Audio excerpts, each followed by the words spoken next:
semua, perkenalkan nama saya Revalina Dia Kamila dengan NIM E1031221037.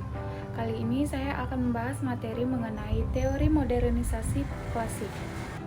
Modernisasi merupakan teori yang digunakan untuk menjelaskan proses perkembangan dalam suatu masyarakat. Teori modernisasi diartikan sebagai pandangan terhadap perubahan sosial budaya di lingkungan masyarakat yang berkaitan dengan perubahan kehidupan dari tradisional menuju modern. Teori modernisasi bertujuan untuk menjelaskan perubahan dalam babak kehidupan baru masyarakat dengan ciri pedesaan menuju masyarakat modern. Fokus teori modernisasi yaitu pada kehidupan masyarakat pramodern beserta ciri kehidupan, struktur kehidupan di berbagai aspek, dan gejala sosial. Teori modernisasi merupakan satu dari 4 teori utama pembangunan. Teori ini bertujuan mempelajari proses evolusi dalam masyarakat. Teori modernisasi berpendapat bahwa negara-negara modern lebih produktif dan memiliki anak-anak yang berpendidikan lebih baik. Negara modern juga telah membuktikan dengan memberikan lebih banyak kesejahteraan bagi orang miskin. Teori ini ingin menjelaskan pengaruh modernisasi masyarakat dapat merubah tatanan sosial ke arah yang lebih baik hingga menciptakan kesejahteraan. Masyarakat modern biasanya memiliki kualitas baik dari diferensiasi struktural sosial, peran dan fungsi politik dari institusi nasional jelas dan terstruktur. Teori modernisasi klasik berlangsung pada akhir 1950-an setelah Perang Dunia Kedua hingga 1970-an.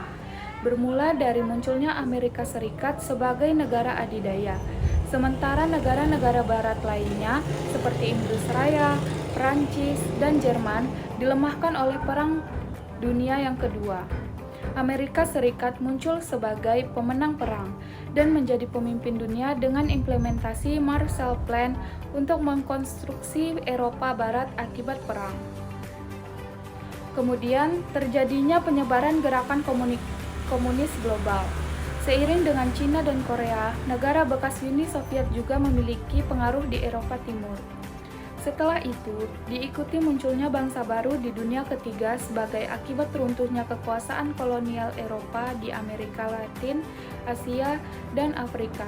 Negara bangsa yang sedang berkembang ini sedang mencari strategi pembangunan untuk memajukan ekonomi dan memperkuat kemandirian politik mereka. Lahirnya teori modernisasi tidak lepas dari 2 asumsi sebagai berikut. Yang pertama, berasal dari metafora teori evolusi. Teori modernisasi tidak lepas dari adanya teori evolusi. Teori modernisasi menjadi babak kehidupan yang bersifat homogen, di mana terjadi proses kehidupan bertahap tanpa ada usaha mundur. Artinya, modernisasi membawa perubahan yang progresif dan memerlukan waktu yang panjang. Yang kedua, asumsi fungsionalisme. Berdasarkan asumsi fungsionalisme, teori modernisasi lahir sebagai pola pikir yang sistematik. Teori modernisasi sebagai penjelasan tentang babak kehidupan atau transformasi sekaligus bertahap. Asumsi ini meyakini bahwa ada pengaruh pada kejadian sebelumnya serta menjadikan hal tersebut sebagai bagian proses yang berkesinambungan. Modernisasi memberikan dampak positif maupun negatif sebagai berikut. Dampak positifnya yaitu yang pertama, tingkat kehidupan menjadi lebih baik karena berkembangnya proses industrialisasi. Yang kedua, semakin berkembangnya ilmu pengetahuan dan teknologi. Dan yang terakhir, adanya modernisasi membuat cara berpikir masyarakat berubah, yang awalnya irasional menjadi rasional. Kemudian beberapa dampak negatifnya sebagai berikut. Yang pertama, budaya dalam negeri perlahan tergeser oleh budaya luar negeri karena kemudahan masyarakat untuk mengakses budaya luar negeri tanpa adanya filter sama sekali. Yang kedua, sikap individualisme lebih mendominasi. Dan yang terakhir yaitu munculnya budaya hedonisme dan masyarakat yang konsumtif. Setelah tahu penjelasan mengenai teori modernisasi, kita juga perlu tahu mengenai contoh dari teori modernisasi. Nah, pada awalnya, terdapat pemikiran-pemikiran klasik yang mendasari lahirnya teori modernisasi setelah terjadinya Perang Dunia yang Kedua. Seiring berjalannya waktu, mulailah bermunculan teori-teori modernisasi yang lebih komprehensif disampaikan oleh beberapa ahli.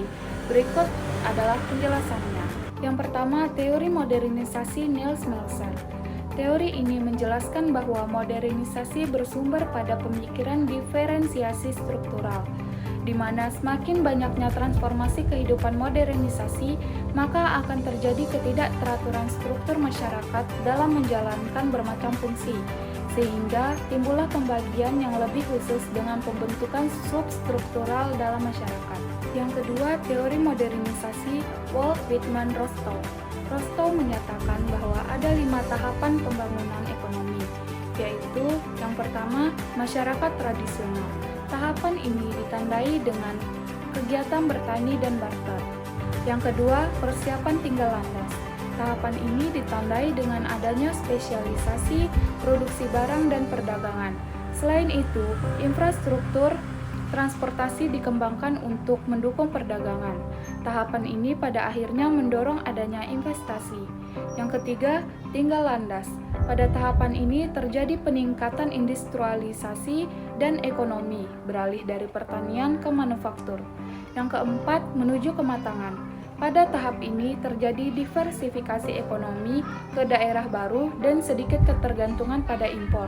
Dan yang terakhir yaitu konsumsi massal. Pada tahap ini, ekonomi menuju konsumsi massal dan pelayanan di sektor jasa semakin mendominasi. Namun, masalah yang dihadapi negara dunia ketiga adalah bagaimana memperoleh sumber daya yang diperlukan, khususnya sumber daya modal untuk mencapai tingkat investasi produktif yang tinggi. Menurut Rostow, masalah dana dapat diselesaikan dengan beberapa cara, yaitu pemindahan sumber dana secara radikal atau melalui berbagai kebijakan pajak, investasi yang berasal dari lembaga-lembaga keuangan, perdagangan internasional, dan investasi langsung modal asing. Dan yang terakhir yaitu teori modernisasi James S. Coleman.